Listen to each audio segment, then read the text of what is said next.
So delicious. Yummy guys. Oh, look at the toppings. Yummy.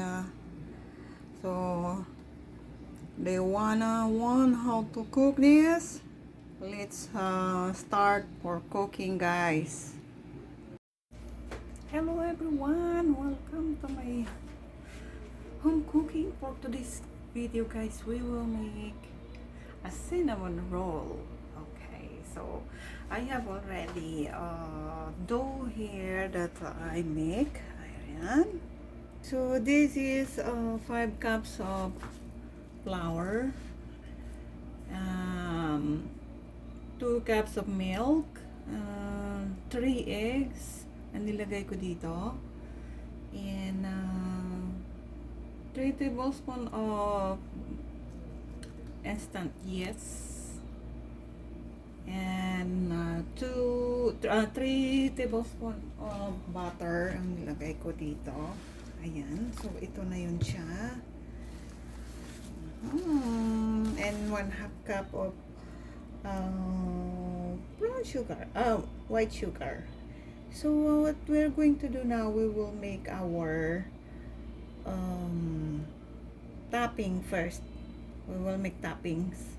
So sit aside muna natin uli ito. So umalsa na siya, guys. This is 1 hour already. So now we have our 113 grams butter. So i-warm up muna natin siya sa microwave. Alright guys, warm up na siya. So add tayo ng 2 cups of brown sugar. Ayan. Raisin.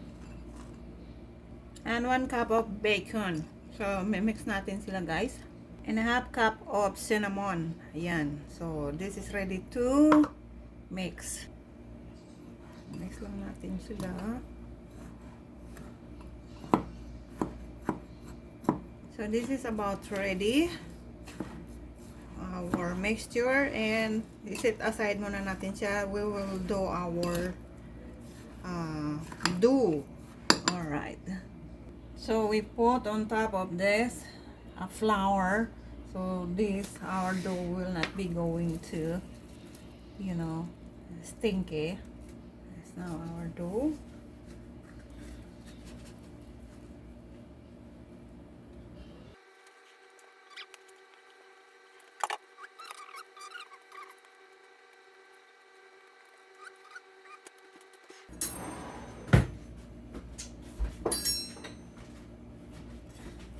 Will be cut into half.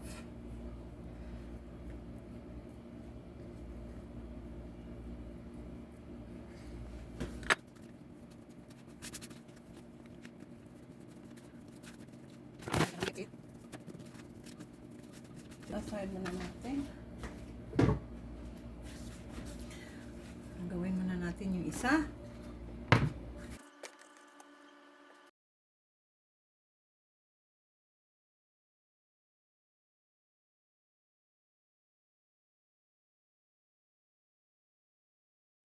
Make it, guys, like that.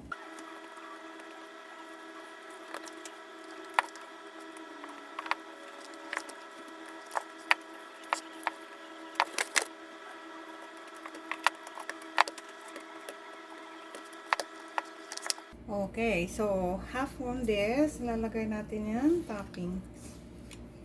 Ayan, spread natin siya. Ganun kasimple lang, guys.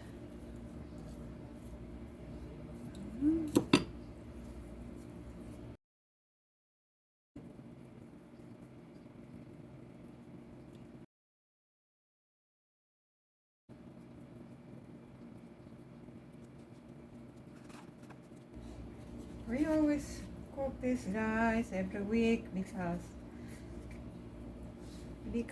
we use this in a coffee. So here we go.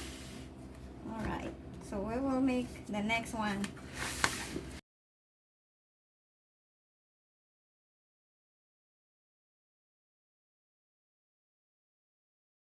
So here's the second one, guys. We need to spread again this remaining mix, or the mix that we have here.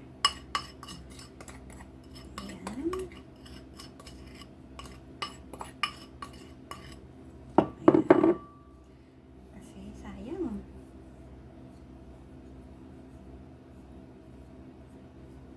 Okay. Spread.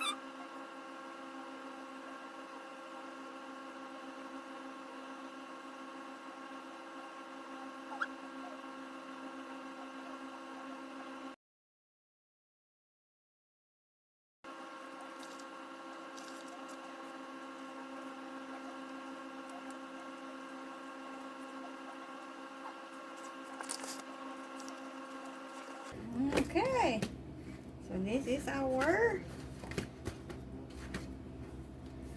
2 rolls of cinnamon. Oh, did you see that? Okay, so we will cut that one.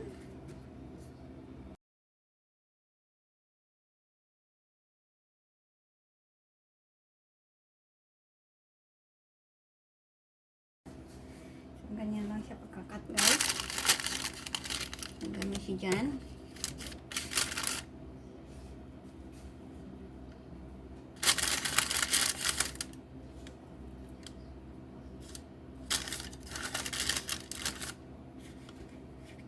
And then here,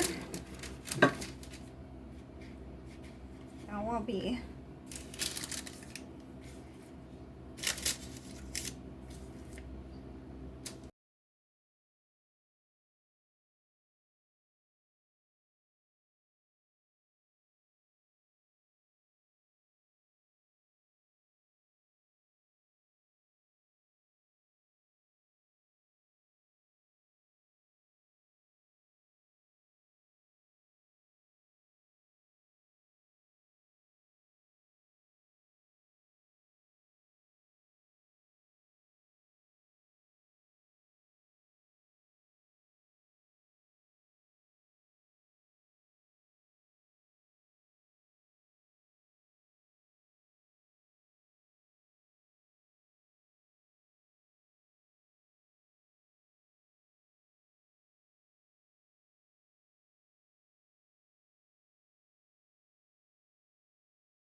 the one smaller than there.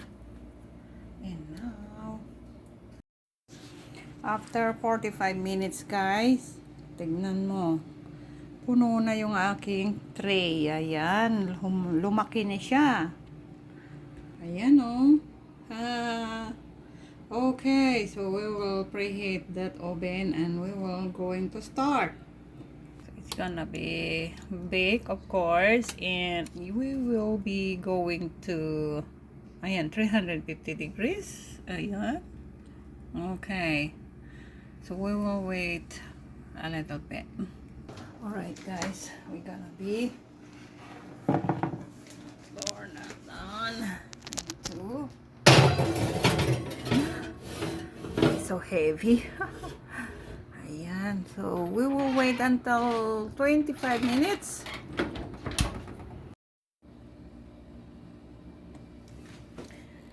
Alright, we will make our toppings, guys. This is 113 ml bar. We're gonna be pour this one here. And our 1 cup of powdered sugar. Yan, mimix lang natin together that.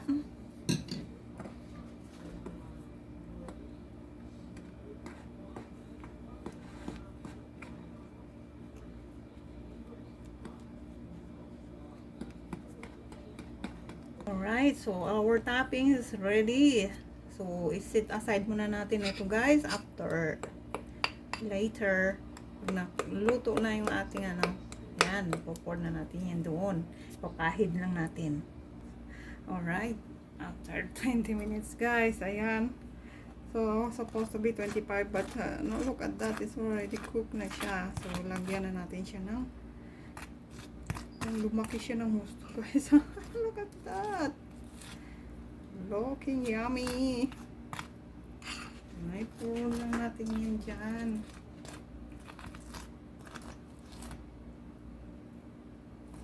Ayan lang. Spread mo lang yung. Ayan.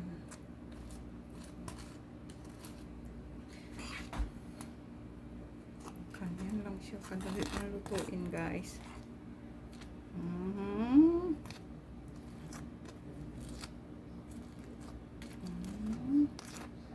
Yummy, yummy.